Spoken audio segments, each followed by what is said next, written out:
Bonjour et bienvenue sur Médien TV. Le gouvernement marocain a annoncé hier une hausse de 5% du SMIC au Maroc. De quoi motiver une partie des salariés sur le marché du travail. De ce marché du travail justement et de ces tendances en cette rentrée, nous allons parler. Quels sont les secteurs qui recrutent et surtout quels sont les profils les plus recherchés par les employeurs. Nous en parlons avec Ali Serhani, il est directeur général associé du cabinet de ressources humaines J'espère Service Maroc, donc basé à Casablanca. Bienvenue à vous, Ali Serhani.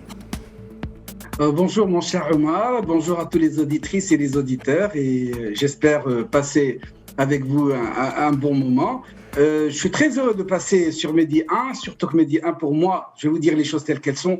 J'ai grandi avec Medi 1, puis Medi 1 a grandi également. Nous avons Medi 1 Afrique, Maghreb et Medi 1 bien sûr Maroc.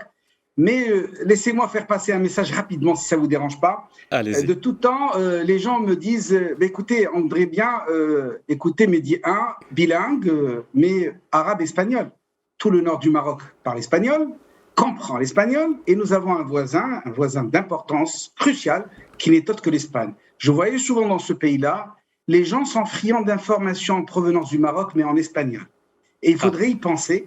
Sans oublier une chose importante, très très importante, c'est de faire passer des messages et également que la population marocaine qui est dite francophone puisse également apprendre un petit peu l'espagnol parce que nous avons ce pays qui est en face de nous, qui est l'Espagne. Et n'oublions pas, toute l'Amérique latine pratiquement, hors Brésil et quelques pays comme les Guyanes, par l'espagnol. Et c'est une chose très importante. Je pense que le message est très bien passé. En tout cas, espérons-le. Notre objectif est toujours de mieux informer s'il le faut dans toutes les langues qu'il nous faut. En tout cas, merci beaucoup. C'est très important d'avoir ce genre de retour, surtout vous qui suivez Médien à travers donc, le Maroc, l'Afrique et le monde. Alors, on démarre dans notre sujet. On parle du marché de l'emploi. Je le disais tantôt, hier, le gouvernement a décidé d'une hausse de 5% du SMIC et de 10% du SMAC, donc le salaire minimum agricole garanti. Alors, cela dit, c'est la rentrée. Aujourd'hui, quelles sont les tendances du marché de l'emploi ici au Maroc ? Alors, les tendances du marché de l'emploi. Alors, moi, je ne dirais pas qu'il y a reprise parce que je dirais, excusez le terme, nous avons toujours cette gueule de bois à travers ce qui s'est passé avec cette histoire de Covid. C'est-à-dire que tout le monde est dans l'attente, tout le monde essaie de voir un peu ce qui se passe. Mais voilà. Par contre, il y a des secteurs qui n'ont pas connu la crise. Ce sont des secteurs que tout le monde connaît. Bien sûr, l'offshoring, tout ce qui touche de près ou de loin au call center également.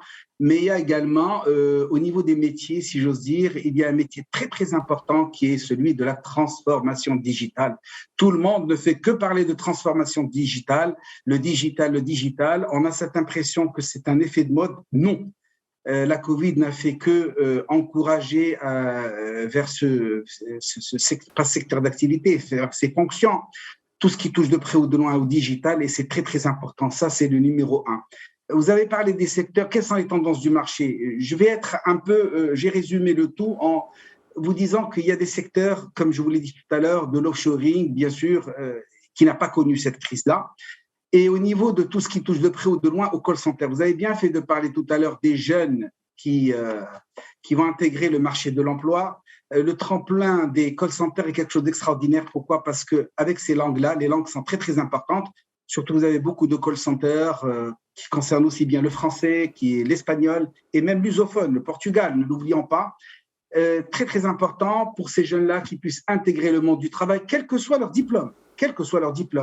Parce qu'au niveau des call centers, vous apprenez une chose très importante à vous maîtriser, à bien parler, à savoir comment faire, et vous êtes suivi. Et quand je dis vous êtes suivi, vous n'êtes pas contrôlé, parce que la personne qui vous suit vous dit attention, vous avez fait ceci avec ce client, vous n'avez pas fait ceci avec cela. Nous n'oublions pas, chose très importante pour nos jeunes. Et pourquoi ? Parce qu'on parle beaucoup de soft skills.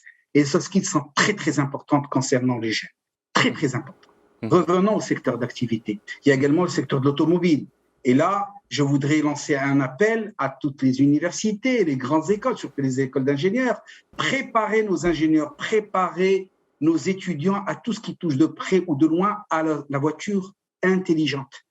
Nous avons un de nos clients qui recherche certains ingénieurs qui sont spécialisés dans ces voitures intelligentes. Je dirais également qui touchent de près ou de loin à l'intelligence artificielle. On n'en trouve pas. il a été obligé de les ramener d'Europe. Et à quel prix? Au prix cher. Et ça, c'est une chose à laquelle il faudrait que l'on pense. Il y a de nouveaux métiers, beaucoup de métiers qui ne demandent qu'à être, remplis, si j'ose dire, mais il faudrait préparer les ressources pour cela. Il faudrait qu'on prenne de l'avance. Donc, si je vous comprends bien, les call centers, le secteur de l'automobile ainsi que celui qui est lié à l'intelligence artificielle sont aujourd'hui les principaux secteurs qui recrutent. Alors, ces secteurs recrutent, quel type de profil recherchent-ils alors? Alors, très bonne question, très bonne question. Les gens ont tendance à dire, bon, écoutez, il faudrait que tu sois spécialisé dans un domaine donné. Dans certains cas, oui, mais également, il y a la polyvalence. C'est ce qui fait que beaucoup de gens recrutent beaucoup d'ingénieurs, parce que l'ingénieur est réputé polyvalent. Là où vous le mettez, il vous règle le problème. Sauf que tous les secteurs recherchent des gens polyvalents. Et attention, il faut que l'on soit d'une clarté sans faille. Moi, je parle des entreprises, qu'elles soient institutionnelles marocaines, qu'elles soient multinationales, je parle d'entreprises structurées qui recrutent. Je ne parle pas des entreprises qui sont archaïques. Non, on ne parle pas de ces entreprises-là parce qu'elles ne sont pas faites pour nos étudiants, pour nos candidats, pour beaucoup de personnes. Alors, ces entreprises recherchent des gens polyvalents. Pourquoi polyvalents? Parce que cette histoire de Covid a montré une chose importante, que parfois la donne peut changer. Et quand elle change, et si nous avons de bons profils au sein de l'entreprise, ces gens-là, on peut automatiquement leur demander de changer de métier, de fonction, de tout ce que vous voulez, de manière très rapide. Et ce sont des gens qui seront prédisposés à cela. N'oublions pas une chose importante. Laissez-moi vous dire que j'ai essayé de parler aussi bien des tendances du marché, des secteurs qui recrutent. Bien sûr, ce n'est qu'approximatif, parce que bon, il y a certains secteurs, vous allez me dire l'agroalimentaire. D'accord, il y a beaucoup de secteurs, etc. Mais n'oublions pas qu'au niveau des profils recherchés, les plus recherchés, number one de toute l'histoire, ça restera les commerciaux, les directeurs commerciaux, les responsables commerciaux. Ce sont des gens dont on a toujours besoin. Prenons un exemple, Mehdi 1TV demain veut se développer. Automatiquement, elle doit avoir une business unit qui va s'occuper de cela. Avoir des gens compétents qui sauront vendre le produit Mehdi 1TV. On va me dire c'est le service public. D'accord, il n'y a pas de problème à ce niveau-là. Mais on a toujours besoin des commerciaux, de très bons commerciaux qui maîtrisent leur domaine et qui aiment le métier. Et ça, c'est une chose très importante. N'oublions pas autre chose, mon cher Omar, après cette histoire de Covid. Aujourd'hui, quand vous discutez avec qui que ce soit des entreprises, quelles qu'elles soient, c'est optimisation des coûts. Donc, optimisation des coûts, il y a un proverbe marocain qui dit « ce que le chameau veut, le chamelier le sait déjà ». C'est-à-dire que nos étudiants doivent savoir un petit peu ce que veut le marché. Le marché, il veut des gens, comme je l'ai dit, polyvalents, mais également qui maîtrisent les langues parfaitement. Les soft skills, n'en parlons pas. Les soft skills, c'est quelque chose de très important. Ces compétences comportementales qui font toute la différence. Vous avez devant vous 4 ou 5 candidats, vous prendrez peut-être celui qui est moyen par rapport à celui qui est le meilleur, parce que cette personne-là a des compétences comportementales, parce que cette personne-là maîtrise des langues que d'autres ne maîtrisent pas. Et ça, c'est une chose très importante. Autre chose, et je suis désolé de prendre beaucoup la parole, mais je voudrais vous donner toutes les informations qu'il faut. Aujourd'hui, vous avez par exemple le domaine des responsables juridiques anglophones. Parfois, on nous demande des gens qui sont quadrilingues, qui maîtrisent également l'espagnol. Pourquoi? Parce que cette ouverture du marché marocain, mais également, ce sont des responsables juridiques qui vont s'occuper de certains domaines que nous ne connaissions pas il y a longtemps. Les énergies renouvelables, les financements structurés, tout ce que vous voulez. Beaucoup de cabinets internationaux d'avocats aujourd'hui sont obligés de ramener des gens de l'étranger. Donc, même au niveau de nos universités, préparer ces gens-là, les responsables juridiques, dans des domaines très variés, mais très pointus. Et surtout, j'ai parlé tout à l'heure de voitures artificielles. Imaginons un petit peu qu'il y a un constructeur automobile qui ait besoin de responsables juridiques, d'un département juridique, des gens qui maîtrisent un domaine bien déterminé. Et bien sûr, mon cher Omar, les langues. Et là, je lance un appel à tous les jeunes. Aujourd'hui, c'est facile d'apprendre les langues. C'est très facile, vous avez cette possibilité que nous n'avions pas, nous, il y a 30 ans ou 35 ans. C'est-à-dire, vous avez Internet, vous avez cette possibilité d'apprendre. Vous pouvez voir des films, tout ce que vous voulez. C'est une opportunité extraordinaire de mettre en avant, de bien vendre votre CV, parce que quand vous dites à quelqu'un « je parle 4 langues », ou bien 3 langues, allez, Trois langues parce que l'anglais n'est plus un atout. C'est devenu quelque chose de normal. Je crois que vous pourriez faire la différence. En tout cas, je pense que vous avez balayé pas mal de questions que j'avais prévues avec vous, notamment aujourd'hui en termes d'adéquation entre la formation et les besoins du marché. Justement, parlons de ces profils formés. On a vu les secteurs qui recrutent, les profils recherchés, mais qu'est-ce qui intéresse aujourd'hui les demandeurs d'emploi? Alors, les demandeurs d'emploi, la première des choses qu'ils demandent, c'est de trouver du travail. Moi, je parle des jeunes maintenant. Concernant ceux qui ont déjà une expérience bien déterminée, ce sont des gens qui, normalement, savent ce qu'ils veulent. C'est-à-dire, pour moi, s'ils sont bien structurés, savent ce qu'ils veulent, c'est-à-dire que si quelqu'un prenant un directeur financier vous dira « j'aimerais bien être » soit directeur du support, englober toutes les fonctions support, devenir secrétaire général d'un organisme, et s'il a une certaine fibre commerciale, et pourquoi pas être directeur général d'une entreprise. Bon, ça, c'est les cadres supérieurs. Les jeunes aujourd'hui, les demandeurs d'emploi, ne cherchent que du travail, mais oui, mais il faudrait se mettre à la place de celui qui va vous embaucher. Pourquoi vais-je vous embaucher ? Quelle est la différence entre vous et 100 personnes que j'ai devant moi ? Et c'est là où les jeunes, j'ai dit tout à l'heure, en matière de langue, en matière d'autres compétences et en matière de culture générale. Nous manquons de culture générale à tous les niveaux. J'ai des employeurs avec qui nous travaillons, parfois posent des questions, et je peux vous le promettre, à des jeunes comme à des cadres supérieurs, des questions de culture générale. Exemple, nous parlons de notre chère Afrique, de notre cher continent Afrique.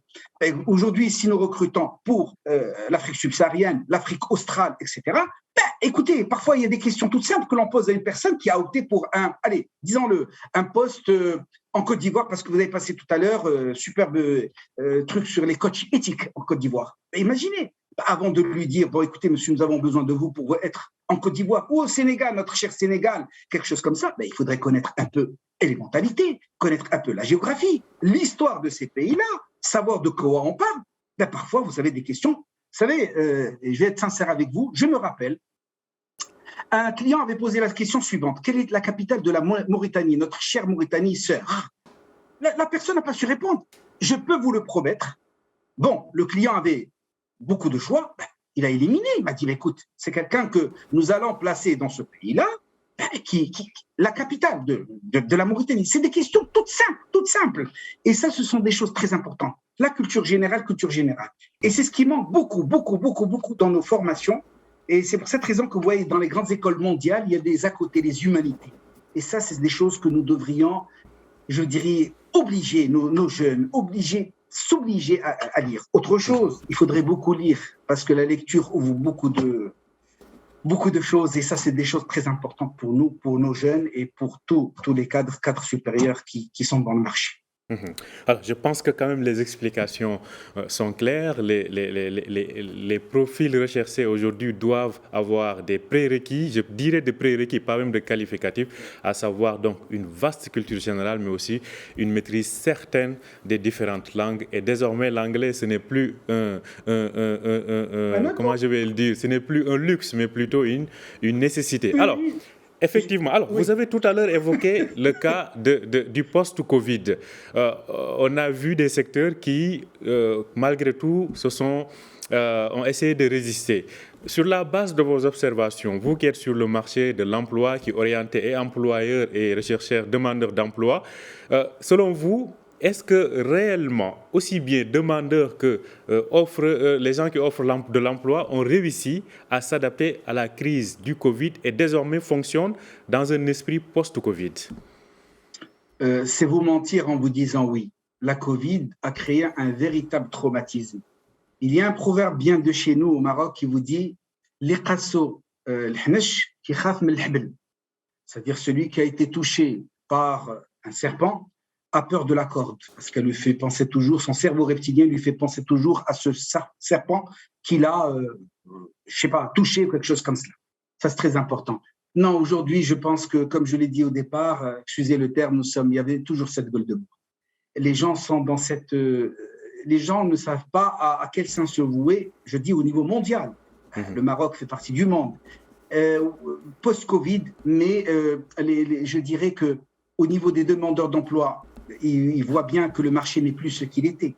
Parce que les employeurs, également, les emplois ne sont plus les gens. C'est-à-dire que les gens recrutent, oui d'accord, mais ne recrutent que ce qu'il leur faut comme recrutement. Il n'y a pas une anticipation. Ils vous disent, nous allons attendre 2023, 2024. Ce n'est pas pour être pessimiste, mais il faut se mettre à la place d'un entrepreneur, à la place d'un employeur, parce que ce sont des charges, ce sont tout ce que vous voulez que vous payez. Donc, même recruter quelqu'un. Un exemple de... Excusez-moi, allez-y, vous voulez dire quelque chose? Oui, assez rapidement, comme on est un peu serré par le temps, mais une question aussi qui s'impose. Qu'en est-il des salaires et des rémunérations aujourd'hui? Très bonne question, très très bonne question. Alors, les rémunérations au niveau des cadres supérieurs ont beaucoup changé.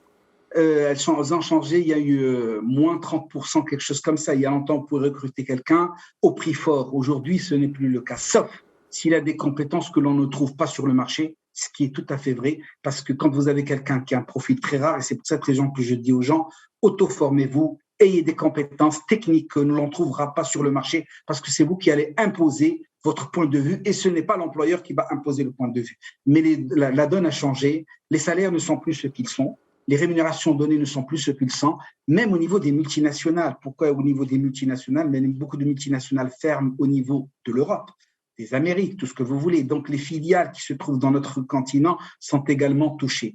Donc, automatiquement, ça se répercute sur quoi? Sur la rémunération. Les rémunérations que l'on voyait avant Covid, extraordinaires comme rémunération, ne sont plus ce qu'elles étaient. Sauf, comme je l'ai dit tout à l'heure, pour des profils très, très rares. Parce que si vous avez les compétences requises, on paiera le prix pour vous avoir. Et ça, c'est très, très, très important.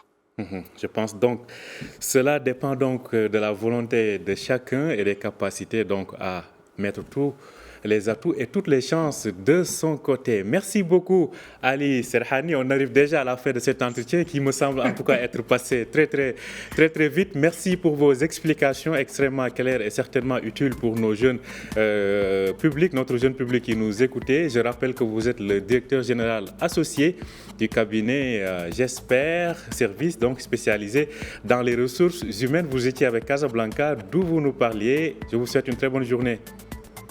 Merci beaucoup. Merci à tous les auditrices et les auditeurs qui nous ont écoutés. Merci à votre équipe et à votre staff technique qui a assuré cette émission de A à Z. Et merci beaucoup à toi, mon cher Omar. Et à très bientôt. À très bientôt. Au revoir.